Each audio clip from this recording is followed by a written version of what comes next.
Nama saya ialah Cassandra Ann. Hai, saya Saidah Nadira Akmal.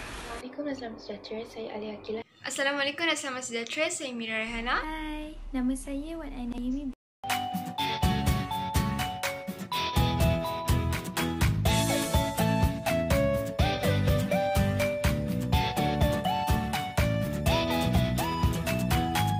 Tahukah anda apakah itu nanoteknologi? Nanoteknologi adalah satu bidang sains gunaan yang menumpukan kepada reka bentuk, sintesis, pencirian serta penggunaan bahan-bahan dan peranti-peranti pada skala nano. Oleh sebab itu, kumpulan kami telah memilih kerjaya Medic Nano untuk dipersembahkan.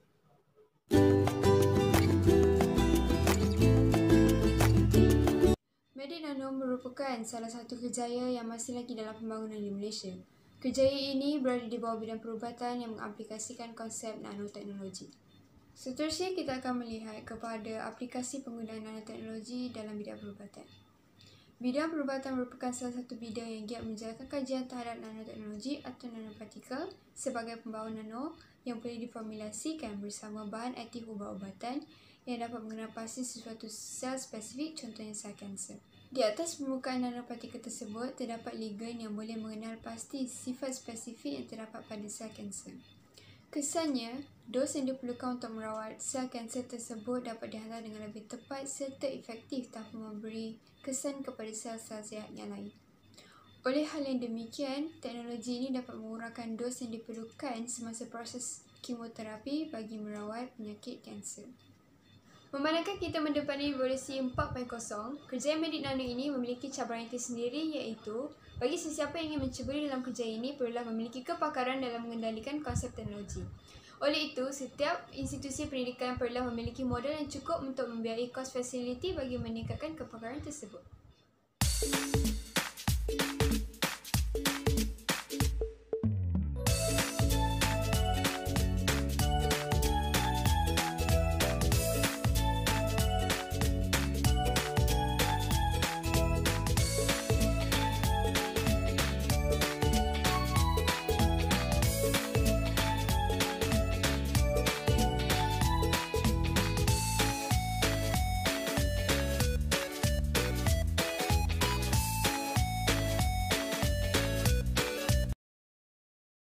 Patutkah MRI diperluaskan pada masa akan datang? Sudah tentu, kegunaan MRI dalam bidang perubatan sangat membantu untuk pesakit disebabkan oleh penggunaan nanoteknologi seperti partikel nano yang menjadikannya lebih efisien untuk digunakan. Adakah MRI dapat memudahkan kerja doktor? Ya, MRI sudah tentu dapat memudahkan kerja doktor kerana dapat mempercepatkan kerja-kerja diagnostik yang dilakukan oleh doktor untuk mengesan penyakit dengan lebih jelas dan tepat. Kerjaya sebagai Medic Nano membawa banyak kebaikan pada masa akan datang. Antaranya, memperkenalkan kaedah rawatan yang lebih berkesan yang dapat mengurangkan risiko serta kesan sampingan.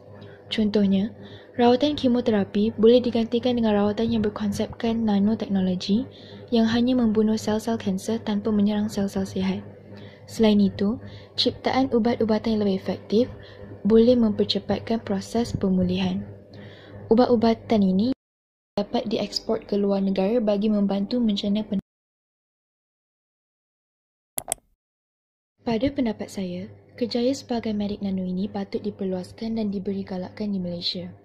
Hal ini dikatakan demikian kerana Medic Nano yang menggunakan konsep nanoteknologi merupakan salah satu bidang kerjaya yang sedang berkembang pesat dan mendapat permintaan yang tinggi di serata dunia. Kejayaan kerjaya Medic Nano ini dapat menyumbang kepada kemajuan negara dan membawa negara ke arah negara maju. Selain dapat membantu menjana pendapatan negara, kerjaya sebagai Medic Nano juga dapat memajukan institusi perubatan Malaysia dan menaikkan imej negara. Akhir sekali, dengan berkembangnya kerjaya Medic Nano ini, taraf kemiskinan penduduk Malaysia dapat dikurangkan kerana lebih banyak peluang pekerjaan yang disediakan.